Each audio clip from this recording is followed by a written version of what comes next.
Au départ à tous, bienvenue sur la chaîne des panafricanistes par essence, par conviction et par excellence. Celle des citoyens kémites, par nécessité et obligation de combat. Nous sommes une chaîne qui n'est guidée que par nos ancêtres et rien que par les ancêtres qui appartiennent à l'égrégore du monde noir. Par conséquent, nous ne croyons en aucun Dieu venu de l'étranger. Toutefois, cette vidéo n'est aucunement destinée à inciter à la haine ou à la violence, car nous menons un combat qui est d'abord et avant tout spirituel, intellectuel et démocratique. Ensuite, il est politique, géopolitique et géostratégique, contre l'impérialisme, le colonialisme, le néocolonialisme et l'endocolona, qui sont tous qualifiés de crimes contre l'humanité. Nous menons ce combat sur la base du principe fondamental que nous avons hérité de nos ancêtres kémites, qui est celui de la Mahat, c'est-à-dire solidarité, vérité et justice. Vous êtes donc en droit de connaître la vérité et nous avons l'obligation de vous dire la vérité, rien que la vérité, afin que justice soit rendue au continent africain. Et ça, c'est notre modeste contribution dans cette noble lutte en faveur de la souveraineté, la dignité, la solidarité et l'unité africaine. C'est exactement ça que nous appelons le panafricanisme. Bien-aimés frères et sœurs, j'ai assisté à un coup de gueule. Enfin, j'ai vu sur les réseaux sociaux le coup de gueule de notre frère Béhanzin parce que le Burkina Faso a reçu 30 pick-up, 35 pick-up et 60 motos de la part des États-Unis via l'ambassadeur des États-Unis d'Amérique. Et Béhanzin n'est pas contre, à juste titre d'ailleurs. Parce que, comme lui, je suis scandalisé. Je suis scandalisé de constater que j'ai l'impression qu'on a toujours cette envie, si on n'a pas l'aide de quelqu'un, on ne peut pas avancer. Et c'est bizarre que le Burkina Faso, qui est un modèle d'indépendance et de souveraineté, puisse se rabaisser à ce niveau. C'est très bizarre. Moi, je ne comprends pas. Je suis désolé, j'aime beaucoup, j'aime bien le président Traoré, mais quand je vois des choses comme ça, je suis triste. Parce que le même président Traoré, on n'avait jamais vu ça au Burkina Faso, le même président Traoré, a ouvert une usine de transformation de tomates avec l'argent du contribuable burkinabé. Donc, il a dit tout à l'heure, il n'y a pas longtemps, qu'il achète des armes là, que vous voyez sophistiquées là, avec l'argent du contribuable.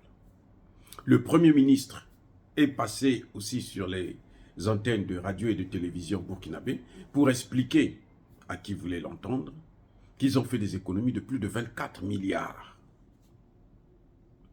Donc, le président a conclu, et je suis d'accord avec lui, que c'est d'abord un problème de gestion. Pourquoi encore aller tendre la main? Pourquoi accepter des cadeaux empoisonnés? Pourquoi se faire ridiculiser pour des petites choses comme ça, des miettes? Ce qui ne servira même pas pour faire la guerre. Parce que ce qu'on leur donne, là, les motos là, ça je pense que ce sont les motos qu'ils n'ont pas pu donner aux terroristes parce que en fait, les terroristes utilisent des motos, des pick-up. Donc c'était destiné aux terroristes, mais comme certainement que l'armée les a massacrés, alors ils prennent, ils donnent. Et ici aux États-Unis, on dit, M. Traoré, ici aux États-Unis, on fait passer sur les réseaux que, on a aidé le Burkina Faso dans la lutte contre le terrorisme. On n'a jamais dit que les terroristes, ce sont eux qui ont amené ça. Ce sont eux qui ont amené le terrorisme au Burkina Faso, au Mali, au Niger. Et maintenant, ils sont en train d'envoyer ça au Togo, en Côte d'Ivoire, au Bénin, un peu partout, pour qu'ils puissent justifier leur intervention, parce que sous prétexte qu'ils viennent nous aider, alors que c'est leur travail, ce sont eux qui font de véritables pompiers pyromanes. Donc là, du coup, le président Traoré doit tirer les oreilles à son équipe. Parce que, bon, c'est pas lui-même qui était là, c'était le chef de la police qui était C'était la fête parce que on est venu lui donner des putains de motos de merde. Ça, c'est incroyable. Comment on montre bien l'exemple de ce qui peut être fait sans ces gens-là. Attendez, je vais vous donner la meilleure. La meilleure. Là, au Niger, là, à Agadez, au Niger, il y a la plus grande base militaire américaine de drones en Afrique. Donc, ils ont tout un tas de drones. Maintenant, question. Combien de drones ils ont donné au Niger, qui les a accueillis depuis près de 10 ans? Depuis 2015, hein, qu'il y a eu le contrat. Mais ils sont là avant. Le contrat a été signé en 2015, les accords. Mais ils sont là avant 2015. Ils n'ont jamais donné. Moi, je n'ai pas vu un seul drone que les États-Unis ont donné au Niger.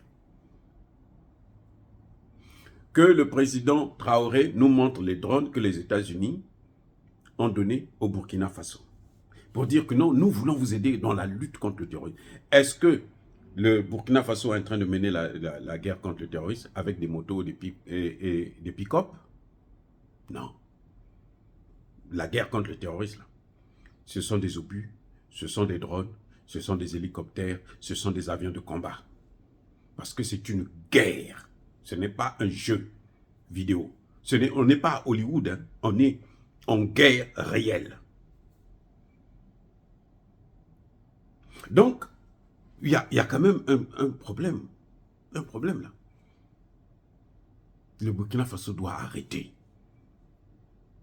de jouer à ce jeu. Parce que c'est dangereux.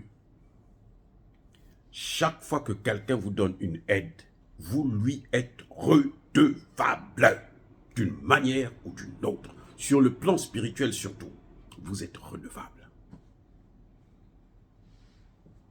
Et vous perdez une partie de votre souveraineté, de votre indépendance. Il ne suffit pas de chasser les Français.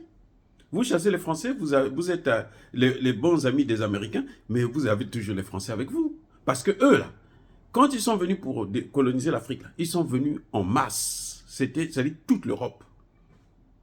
Quand ils disent, ben attendez, vous vous souvenez de 1885, le partage de l'Afrique.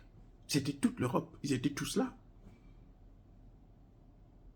Donc, il faut arrêter ce genre de choses-là. Parce qu'il y a des choses que nous voyons visibles, il y a des choses qui sont invisibles. Dans le monde invisible, là, eux, ils vous ont donné de l'aide. Ils vous ont accordé de l'aide. Ils vous ont aidé. Et ces gens-là, ils ne travaillent pas comme nous, où on se dit, on doit oublier toute notre spiritualité pour compter seulement sur la réalité que nous voyons. Non, eux, ils travaillent aussi sur ça. Les présidents américains, ils ont des gens qui voient pour eux, qui jouent des cartes pour eux. Bon, je vais prendre tes décisions, comment on va faire? On vérifie. Oh, c'est bon, tu peux aller. Eh oui. Il y a une autre chose, c'est que j'ai constaté aussi que les Burkinabés, en tout cas les autorités, notamment militaires, ils tissent des liens n'importe comment avec le Rwanda. On se dit, bon, le Rwanda, c'est... Il y a des gens qui disent que le Rwanda a une armée efficace. Quelle armée efficace? Le Rwanda n'a pas une armée efficace. Non, c'est une armée de criminels. Regardez au Congo démocratique, 15 millions de morts. Donc, monsieur Traoré, quand vous vous alliez au Rwanda, vous êtes en train, c'est comme si vous encouragez le Rwanda à faire ce qu'il est en train de faire. Aujourd'hui, le Rwanda est en train de déstabiliser toute la région. Il attaque même le Burundi. Le Burundi a fermé la frontière avec le Rwanda. Et c'est quelqu'un comme ça que vous fréquentez. Enfin, vos hauts gradés fréquentent. Il y a quelque chose. Quel modèle vous pouvez... Parce que le Rwanda, c'est les États-Unis. Tout ce qu'ils font là. États-Unis, Angleterre. Et France même d'ailleurs. Même la France aussi. Le Rwanda là de Kagame. Vous avez vu comment ils ont pris une Rwandaise, on l'a propulsée à la francophonie, alors que le Rwanda n'est plus un pays francophone, alors que le Rwanda était sorti de la francophonie, alors que le Rwanda ne payait plus les contributions de la francophonie. Mais quand même, on l'a pris, on l'a mis là, parce que les Français aussi aident le Rwanda à faire ce qu'il est en train de faire au Congo démocratique. Et vous, en vous alliant avec eux, c'est que vous êtes en train, d'une manière ou d'une autre, de les encourager. Oui, c'est ça que ça veut dire. Et il faut toujours éviter d'avoir de mauvaises fréquentations. Ça, je l'ai appris plutôt de ma mère. Quand je grandissais, ma mère, quand elle voyait un ami qui n'était pas très sérieux, fumait la cigarette, on parlait de lui dans le quartier, ce qu'il faisait de mauvais, ainsi de suite. Quand cet ami-là venait me voir à la maison, ma mère le chassait. Et oui, elle dit non, non, toi je ne veux pas te voir ici jamais.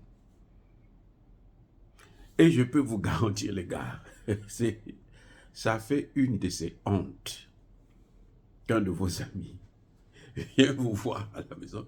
Ta mère dit, toi, avec ton comportement là, je ne veux pas que tu contamines mon fils. Je ne veux pas te voir ici. Attends. C'est tellement frustrant et honteux que toi-même, même quand tu vois ton ami là, je ne peux pas le fixer dans les yeux. Vous voyez?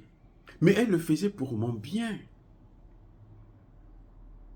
Et ce que j'ai constaté, c'est que les amis qu'elle recevait à la maison, tous ont réussi. Et les amis qu'elle chassait là, tous ont fini à la cathode. Soit des drogués, des soulards, des ceci, des cela.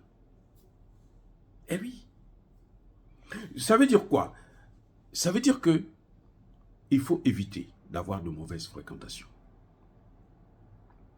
Le Rwanda n'est pas un modèle,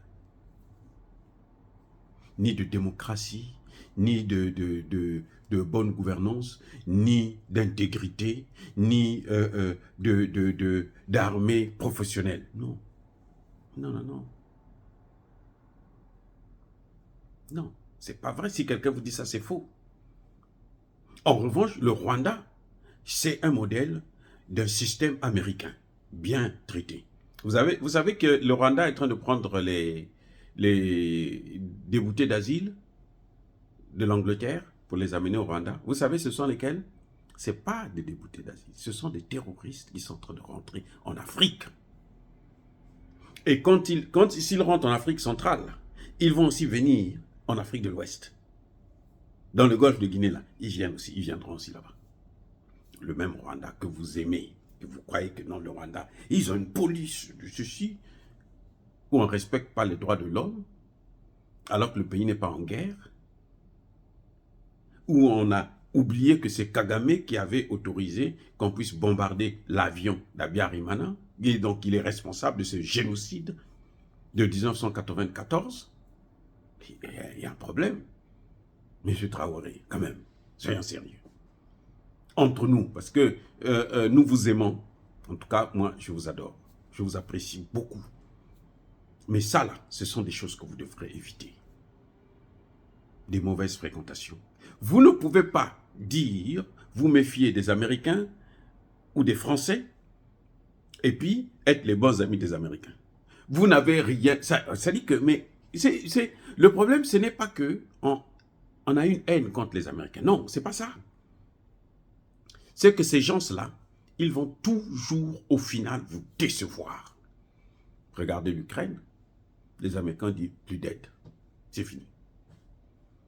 Regardez comment ils ont détruit l'économie de leurs parents, leurs alliés, la France, l'Allemagne, l'Angleterre. Ils ont détruit leur économie.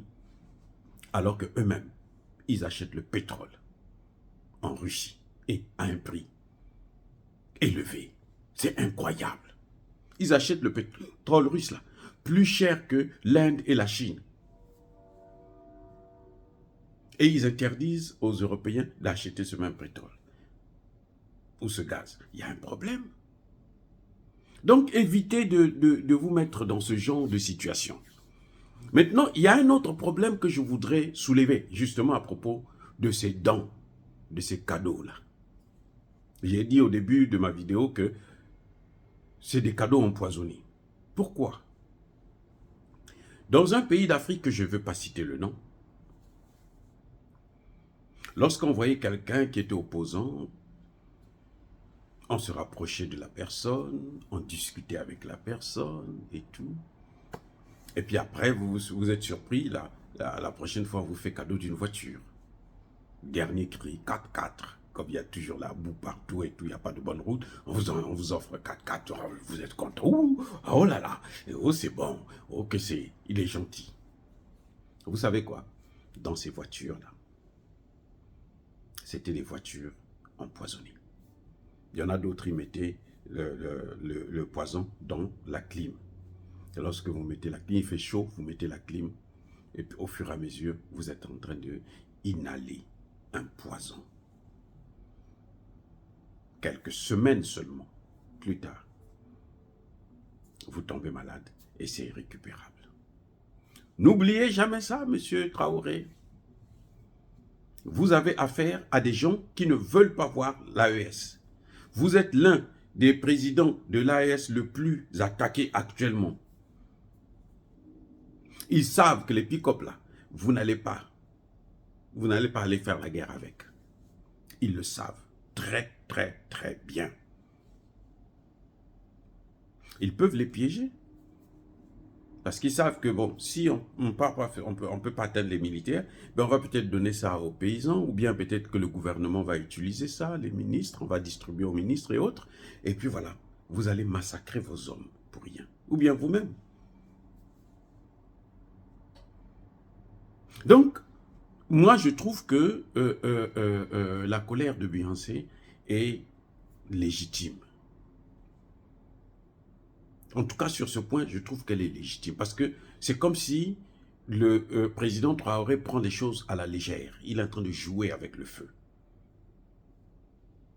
Beaucoup, dans ce pays dont je vous parlais là, où on empoisonnait, on mettait le poison dans la clim des voitures, beaucoup sont morts. Comme ça, des cadeaux poisonnés. Ils sont contents, il n'a pas de voiture. Il marche à pied, il est obligé de prendre des motos, des taxis et tout. On lui offre une voiture, une belle voiture, flambant neuve. La voiture est piégée. Et vous allez accuser qui? Quand il tombe malade, vous allez accuser qui? Vous connaissez seulement quand vous voyez, il y en a un, il avait reçu la voiture. Oh, ah bon? L'autre, il avait reçu la voiture. Ah bon? On envoie en Europe là pour soigner rapidement et tout, machin, tout ça là. Vous apprenez 2 mois, 3 mois plus tard, il est mort. Qu'est-ce que vous pouvez faire? Est-ce que vous pouvez accuser celui qui vous a donné la voiture si vous n'avez pas de preuves? Mais après, les gens finissent par déduire que mais ça venait de là.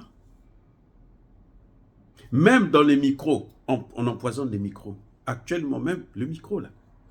On vous invite, oh, venez parler. On met le micro, on vous empoisonne. Donc arrêtez de prendre des dents quand vous savez que vous avez les moyens pour faire en tout cas le nécessaire. Nous voyons les efforts que vous êtes en train de faire.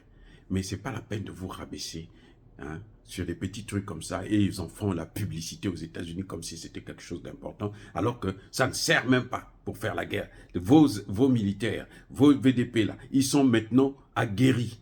Ce n'est pas ça, des motos qui vont leur permettre de faire la guerre. Non, ce n'est pas avec ça qu'ils vont faire la guerre. Dire cela, c'est inciter à la haine ou à la violence, non. Yaba colère, Yamalem. Encore une fois de plus, bien-aimés frères et sœurs, je persiste et je signe. Soyez bénis. Soyez abondamment bénis par le Dieu de Kémite et par nos ancêtres angélisés. Mais que tous ceux qui persécutent le continent africain le pillent et le déstabilisent, qu'ils soient noirs, blancs, chinois, arabes, indiens, juifs ou qui qu'ils soient punis, maudits, foudroyés, neutralisés, écrasés, effacés par le Dieu des Kémites et par nos ancêtres angélisés. Vive l'Afrique éternelle, j'ai dit et j'assume.